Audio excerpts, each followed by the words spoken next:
로얄엔필드 스크램 440 등장. 스크램 411의 후속장인 스크램 440이 모터펄스 2024에서 공개. 안녕하세요, 바린입니다. 오늘은 로얄엔필드의 인터셉터 650을 타고 진주에 잠시 들러서 커피 한잔하고 집으로 돌아가는 길입니다. 요즘 날씨가 부쩍 추워져서 저도 구멍난 기존 검은 장갑을 벗어 던지고 처박혀있던 노란 장갑을 끼고 라이딩을 하고 있습니다. 어제 경산시에 갔다 왔는데 너무 추워가지고 손가락이 얼어붙는 줄 알았네요. 자, 오늘은 로얄엔필드에서 새로 공개된 스크램 440에 대해서 한번 이야기를 해볼까 합니다. 자, 여러분들도 아마 아시는 분은 아시겠지만 제가 예전에 스크램 411을 탔었습니다. 스크램 411을 타고 찍은 영상도 많았기 때문에 아마 기억하시는 분들도 조금 계시지 않을까 싶어요. 지금 오른쪽 위에 이미지 속 오토바이가 제가 탔었던 스크램 411의 사진인데, 공냉식 단기통 411cc 엔진의 서스펜션이 굉장히 낭창낭창하고 단기통 배기음이 꽤 좋았던 바이크였어요. 제가 이전에 메테오 350을 탔었는데 메테오는 350cc 단기통 엔진이잖아요. 걔도 소리가 재밌었지만 뭔가 2% 아쉬운 부분이 있었는데, 411cc 단기통인 스크램을 타니까 별로 크게 달라진 점이 있는 것도 아닌데 그럼에도 불구하고 부족하다고 느끼던 2%가 충족이 되면서 저는 되게 그냥 무난하게 만족하면서 꽤 잘 탔습니다. 메테오 350도 소리도 좋고 나름 동동거리는 고동감도 좋았는데, 스크램 411은 거기서 더 좋아지니까 개인적으로는 불만스러운 점이 별로 없더라고요. 그렇게 타다가 불과 한 2달 전쯤에 팔고 R3를 업어왔었죠. 그리고 이 사진이 이번에 공개된 스크램 440 사진입니다. 언뜻 보기엔 디자인은 거의 비슷하게 나온 것 같아요. 저는 이번에 스크램 440이 나왔다는 소식을 듣고 조금 놀랬던 게, 지금까지 게릴라 450이 스크램 411의 후속기인 줄 알았어요. 그도 그럴 게 히말라얀 411의 후속기로 나온 게 히말라얀 450이잖아요. 그래서 저는 스크램 411의 후속장은 히말라얀 450처럼 스크램 450이 등장하겠구나 하고 생각을 했는데, 갑자기 전혀 새로운 이름인 게릴라 450이 등장을 하더라고요. 그래서 저는 이제 스크램이라는 이름을 버리고 게릴라라는 새로운 이름으로 가려나 보다 하고 생각을 하고 있었는데, 갑자기 모터버스 2024에서 스크램 440이 등장을 한 거죠. 자, 그러면 이제부터 스크램 440이 스크램 411에 비교해서 바뀐 점을 한번 살펴보도록 하겠습니다. 우선 디자인, 외부 디자인은 스크램 411과 크게 달라진 게 없습니다. 전작의 디자인을 거의 그대로 충실히 이어받았는데, 그 이유는 스크램 디자인이 꽤 호평을 받고 잘 팔렸었어요. 일단 엔진이 바뀌었습니다. 그리고 440 엔진이라고 표의상 부르고 있는데 진짜 440cc인 건 아니고 업그레이드된 443cc 싱글 실린더 엔진을 탑재해서 기존의 411cc 엔진을 대체했습니다. 443 엔진은 순행은 아니고요, 기존 411처럼 공냉식 롱스트로크 엔진입니다. 배기량이 커지면서 마력은 6250rpm에서 25.4마력이 나오고요, 최대 토크는 4000rpm에서 34Nm가 나옵니다. 출력은 4.5%가 좋아지고 토크는 6.5% 정도가 향상된 것으로 막 엄청 큰 폭의 성능이 향상된 건 솔직히 아닌 것 같습니다. 변속기는 기존에 5단 기어였는데 이번에는 6단 기어를 설치해줘서 이전보다 더 빠르게 달릴 수 있게 되었고요. 아마 최고 시속이 140이 넘어가리라고 예상이 되네요. 이 계기판은 기존의 스크램 411에서 사용했던 것과 똑같은 놈을 달아줬는데, 옵션에서 트리퍼 내비게이션을 추가할 수 있다고 하지만 한국에서는 이거 구글 내비라서 못쓰기 때문에 별 의미가 없죠. 그리고 등화류가 기존에는 벌브 타입의 주황색 불빛이 나오는 헤드라이트였는데 이번에 모두 LED로 교체가 되었고요. 직접 보고 오신 분들 말로는 보색 마감 퀄리티가 굉장히 좋아졌다고 합니다. 그리고 차대, 즉 프레임이 보강이 되어서 전작보다 훨씬 많은 하중을 견딜 수 있게 바뀌었다고 하고요. 이걸 강조하려고 뒤쪽에 일부러 탑박스도 설치해놨네요. 기존의 헤드라이트를 로얄엔필드가 일부러 클래식 매니아들의 요청을 듣고 벌브 타입을 넣어줬었는데, 이렇게 하니까 오히려 불만들이 쇄도해서 앞으로는 LED 라이트로 전부 넣으려고 하는 모양입니다. 그리고 기존에는 스포크 휠에 튜브 타이어가 들어갔는데 스크램 440부터는 알로이 휠에 튜브리스 타이어가 장착이 됩니다. 그래서 펑크의 공포에서 좀 벗어나실 수 있을 것 같고, 다만 트림에 따라서 스포크 휠인 것도 있고 튜브리스 타이어인 것도 있어요. 그러니까 트림을 선택할 때 잘 보시고 선택을 하셔야 될 것 같네요. 지금 제가 영상에서 타고 있는 인터셉터도 사실 튜브 타이어의 스포크 휠인데, 저는 3년째 타면서 아직 한 번도 이게 펑크 나본 일이 없어서 뭐 저는 크게 무섭거나 그렇지는 않은데, 다른 분들 히말라얀 411 같은 거 타시다가 펑크가 나면 튜브를 갖고 계시지 않으면 좀 곤란하게 되기는 하더라고요. 요즘 오토바이 수리 센터들이 튜브를 거의 갖고 있지 않기 때문에 튜브 타이어 쓰시는 분들은 꼭 라이딩 하실 때 튜브를 준비하고 가지고 다니면서 대비를 하셔야 좋을 것 같습니다. 브레이크는 앞 브레이크는 300mm 디스크와 더 커진 바이브레 피스톤이 들어가고요. 뒤쪽 브레이크는 240mm로 411 때보다 더 제동 성능이 좋아진 모습을 볼 수 있습니다. ABS도 당연히 듀얼로 장착이 되어 있고요. 그리고 스크램도 산이나 임도 등 야지를 자주 타는 사람들이 많이 있었기 때문에 ABS 기능을 끄고 켤 수 있도록 ABS 온오프 기능이 장착되었습니다. 임도발이 뜰 때 이제 좀 편해지겠네요. 앞바퀴 휠은 19인치, 뒷바퀴 휠은 17인치 사이즈가 들어갔고요. 지상고는 200mm이고 시트고는 795mm이며 시트고가 낮은 편이라서 키가 작은 분들도 쉽게 타실 수 있을 것 같습니다. 전작이랑 시트고가 별 차이가 없는데, 참고로 키가 163으로 매우 작은 편인 저도 스크램을 잘 타고 다녔으니까 아마 대부분의 라이더분들이 다 타실 수 있으리라고 생각합니다.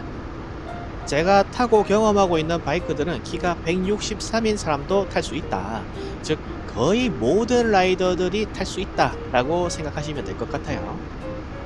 연료 탱크 용량은 15L이고 연료 탱크에도 예전에는 411이라고 적혀 있었는데 지금은 440이라고 적혀 있네요. 순정 타이어는 CAT4의 블록 패턴 타이어가 들어가 있는데, 이게 임도용이잖아요. 이게 임도에서 타라고 끼워 놓은 타이어인데 그냥 일반 도로에서 타도 아무 문제 없고, 심지어 그립력이 굉장히 좋아서 스크램으로 코너 탈 때 인터셉터나 컨티넨탈 타신 분들보다 더 깊숙하게 숙여지더라고요. 그래서 마치 제가 코너를 엄청 잘 타는 것 같은 기분이 들었고 재미도 상당했는데, 단점은 저게 도로에서 자꾸 타면 엄청 빨리 닳습니다. 자, 그러면 표를 보면서 411과 440을 한번 비교해 보도록 할게요. 우선 엔진은 스크램 411은 411cc 엔진이 들어가고 440은 443cc 엔진이 들어가고요. 둘 다 공냉식 단기통 엔진입니다. 출력은 411이 24.6마력이고 440이 25.7마력으로 1.1마력 정도 차이가 나고요. 마력 차이가 GB350C랑 헌터 350 마력 차이 나는 거랑 수치가 비슷하네요. 토크는 9버전은 4250rpm에서 32Nm가 나왔는데 신작은 4000rpm에서 34Nm가 나옵니다. 더 낮은 rpm에서 피크 토크가 나오네요. 기어박스도 구형은 5단 기어고 신형은 6단 기어고요. 1단 차이가 엄청 크죠. 휠 베이스도 구형은 1455mm인데 신형은 1460mm로 약간 차이가 납니다.